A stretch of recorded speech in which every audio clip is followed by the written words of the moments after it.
बंधुओं, आगंतुकों, मैं आप सबको बाबा साहेब की 126वीं जयंती पर हार्दिक बधाई भेजता हूं।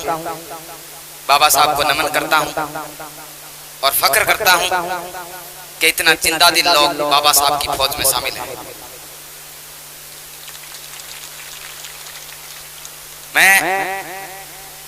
मैं सोचता हूं, जब मैं देख रहा था गाड़ी में एक साइड में लटक के पीछे तक मुझे लास्ट कॉर्नर नहीं दिखाई दे रहा था, जब मुझे लास्ट मोटरसाइकिल नहीं दिखाई दे रही थी, मैं बड़ा हतप्रभ था। मुझे बड़ी हैरानी थी इस बात के लिए कि वो लोग जिनके लिए खबरें आती हैं कि एक दलित दुल्हे को घोड़ी से उतार करके पीट दिया गया, देखिए उनका कारवां कितना लंबा है, उन लोगों की हिम्मत देखिए, उन लोगों का जज्बा देखिए।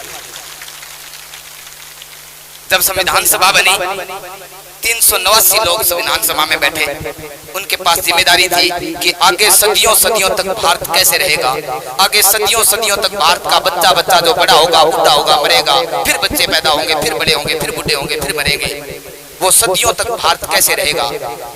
इसके लिए जो नियम बनाने थे, जो कानून बनाने थे, जो तरीके तय करने थे, जो परंपराएं तय करनी थी, उस पूरे दस्तावेज के लिए बड़े फख्र की बात है कि बाबा साहेब अम्बेडकर को वो काम मिला। और बाबा साहेब अम्बेडकर को वो काम मिला। उन 389 लोगों में बाबा साहेब अम्बेडकर एक थे, प्रारूप समिति के अध्यक्ष थे, और सबसे बड़ी बात कि एकमात्र ऐसा व्यक्ति था जो इंग्लैंड के साथ साथ अमेरिका भी पढ़ा था। अमेरिका में एक यूनिवर्सिटी है जिसको कोलंबिया यूनिवर्सिटी कहा जाता है, उसके 600 साल के इतिहास में सबसे best student doctor Baba Saheb Ambedkar. वो बाबा साहेब अम्बेडकर उस यूनिवर्सिटी के प्रांगण में घुसते ही एक बहुत बड़ी मूर्ति है, वो मूर्ति बाबा साहेब अम्बेडकर की है। और पता है उसके नीचे क्या लिखा है?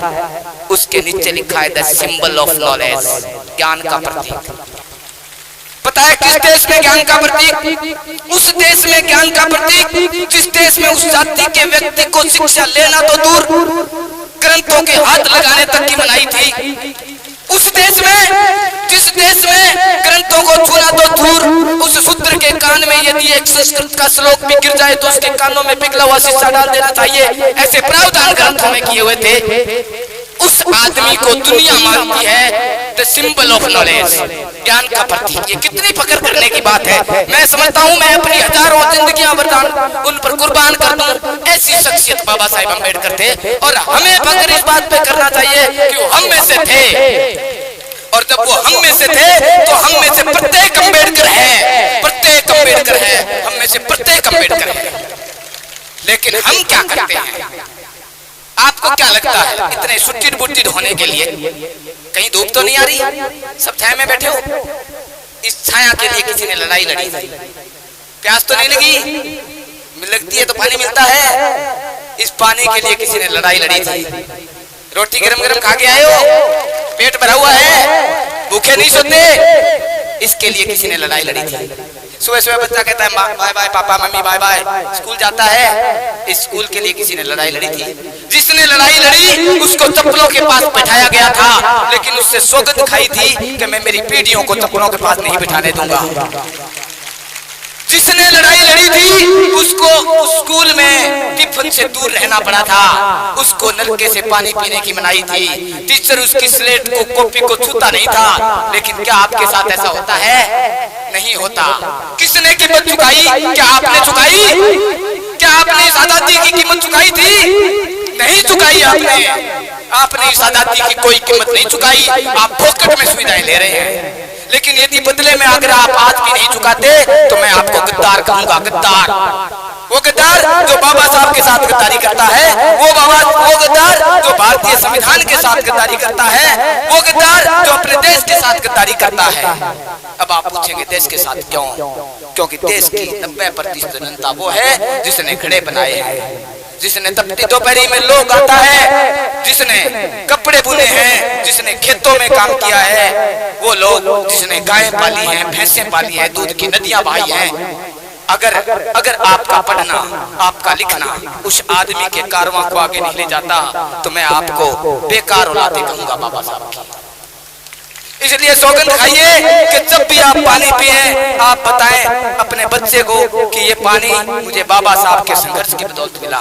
साथियों, मैं झूठी नहीं कह रहा। जब गांधी जी दांडी यात्रा कर रहे थे नमक के लिए, तब बाबा साहब पहाड़ पे पानी के लिए लट खा रहे थे। उन्होंने हाथ तुड़ाया था, आपने तुड़ाया था, किसी ने तुड़ाया हाथ पानी के लिए? बाबा साहब ने तुड़ाया था। और उस वक्त जब गांधी जी नमक के लिए, कानून के लिए लड़ रहे थे, कानून तोड़ने के लिए लड़ रहे थे। आपके लिए नमक जरूरी है कि आपके लिए पानी जरूरी है, ये आप देखिए। तो उसकी कीमत चुकाएगा कौन? वो संघर्ष कौन सा? आप अपने एक बच्चे को बड़े छाती से लगाते हैं। बाबा साहब ने 4 संतानें खोई थी। जब बाबा साहब विदेश से आए थे, आते ही देखा कि मेरे 3 बच्चे नहीं हैं, सिर्फ एक बच्चा गंगाधर लिपटा। तो पूछा, रमा मेरे 3 बच्चे कहाँ हैं? तो रमा रो दी। और उसके बावजूद भी देखिए उस आदमी का कलेजा कहता था, कैसा कलेजा था कि उसके आज बावजूद भी वो आदमी हिम्मत नहीं आ रहा। और जब आने के बाद एक बच्चा था और कोर्ट में नौकरी करने लग गया। एक दिन फिर कोई दोपहर को आया कि साहब आपका राज रतन बीमार है, आप घर आइए। और जब बाबा साहब घर आए तो जैसे वो बच्चा उन्हीं का इंतजार कर रहा था और गोद में लेते ही रो मर गया। और बाबा साहब अपनी किताब विस्सा की प्रतीक्षा में लिखते हैं। बाबा साहब की बात मैं आपको इसलिए बता रहा हूँ कि बहुत ऐसे लोग हैं जिनको मैंने स्वाभिमान बेचते हुए देखा है। उनके लिए मेरी सीख।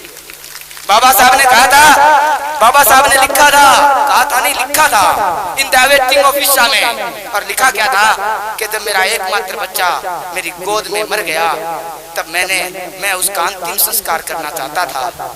और मेरे घर पे 2 मीटर अछूता कपड़ा नहीं था जिसमें मैं उसको लपेट के अंतिम संस्कार करके आ जाऊं। और उस दिन मैंने रम्मा की एकमात्र साड़ी का पल्लू फाड़ करके उस बच्चे को लपेट के मैंने अंतिम संस्कार किया। और मेरे बंधुओं, बाबा साहब कहते हैं, मेरे साथियों, मैं आपसे कहता हूं कि इन विपरीत परिस्थितियों में भी मैंने अपने स्वाभिमान को गिरवी नहीं धरा। तो आपसे भी उम्मीद करता हूं कि आप कभी नहीं धरेंगे। लेकिन मुझे बड़ा ताज्जुब होता है, मैं समाज सेवा की भी अजीब सी परिभाषाएं देखता हूँ। आपने धूप में पानी की स्टॉल लगा दी, आपने समाज सेवा कर दी। मैं कहता हूँ समाज सेवा उसने की थी जिसने सबके लिए पानी का अधिकार दिया। तो मेरा संघर्ष का मायना वो है जो बाबा साहब का है। मैं आपको एक ही अंतिम बात कहता हूँ, और वो बात ये कहता हूँ कि आप सब लोग बाबा साहब की वजह से यहाँ आए हैं। आप सब लोग बाबा साहब की जयंती मनाने यहाँ आए हैं। आप सब लोग बाबा साहब के अनुयायी हैं, क्या नहीं है? सब हैं। बाबा साहब के जब सब अनुयायी हैं, तो क्या आप समाज के लिए बाबा साहब की तरह से सोचते हैं? क्या आप समाज के लिए वैसे सोचते हैं जैसे बाबा साहब सोचते थे? क्या आप मानव मात्र के लिए उस तरह से सोचते हैं जैसे बाबा साहब सोचते थे? नहीं सोचते। हम सोचते हैं ड्यूटी कब जाना है, तनख्वाह कब आनी है। हमें मतलब नहीं है समाज से, हमें मतलब नहीं है बाबा साहब के सिद्धांतों से। हम तो एक दिन आते हैं और अपनी डपली अपनी राग मूंगी बजा के चले जाते हैं। हमें कोई मतलब नहीं। अगर मतलब है तो बाबा साहब की शिक्षाओं को पढ़िए, उनको समझिए, उनको अपने घर से लागू करिए। अगर आप घर से लागू नहीं कर सकते तो फिर आपकी बातें बेकार हैं, मैं उनको सिरे से खारिज करता हूँ। उन बातों में 5% हिस्सा है। मैं अकेली फलोदी की बात करूं तो 1000 कर्मचारी 5% हिस्सा दें तो हर साल एक मॉडल स्कूल खड़ा हो सकता है। हर साल एक मॉडल स्कूल खड़ा हो सकता है, क्या नहीं हो सकता? और साथियों, कल मैं कुंवर मेघवंशी की पोस्ट पढ़ रहा था, वो अंतिम बात आप तक भेजता हूँ, उसके बाद स्थान ग्रहण कर रहा हूँ कि उन्होंने लिखा कि सेकंड भक्ति काल चल रहा है। कल किसी ने दूध से बाबा साहब का अभिषेक किया, उनको नहलाया। परसों गंगाजल से नहलाएंगे। परले दिन आप जो बाबा रामदेव के लिए नाक रगड़ते आते हैं ना लोग, हे बाबा भली करी, तो फिर आप बाबा साहब के जा रहे होंगे, आप दोहरे तांतियां बांध रहे होंगे। याद रखना, अगर आप बाबा साहब में विश्वास करते हैं तो आपको संविधान में विश्वास करना पड़ेगा। और संविधान में विश्वास करने के लिए दोनों बातें साथ साथ नहीं चलती, आपको एक तरफा होना पड़ेगा। अगर आप एक तरफा नहीं हो सकते, कल को कहेंगे भारतीय संविधान था, मेरा भला क्यों नहीं हुआ? कैसे होगा? पंजाब की कमलेश कौर लंदन में रहती हैं, कहती है मुझे पंजाबी नहीं आती, मैं जाके माता के मत्था टेकूं, मुझे पंजाबी सिखा दे। कैसे सिखा देगी? जिस दिन माता हुई थी उस दिन तो पंजाबी भी नहीं थी। आपको सोचना पड़ेगा, आपको तर्क से सोचना पड़ेगा, आपको पढ़ना पड़ेगा, आपको किताबों से गुजरना पड़ेगा, आपको मनन करना पड़ेगा। क्योंकि बाबा साहब ने कहा था तुम्हारी लड़ाई लड़ने के लिए कोई नहीं आएगा, तुम्हारी लड़ाई लड़ने के लिए कोई दोबारा नहीं आएगा, तुम्हें तुम्हारी लड़ाई खुद लड़नी पड़ेगी। वक्ता बहुत है, वक्त लंबा है, तो मैं आपसे माफी चाहता हूँ। धन्यवाद। जय भीम, नमो बुद्धाय। बहुत सार्थक गुरु जी।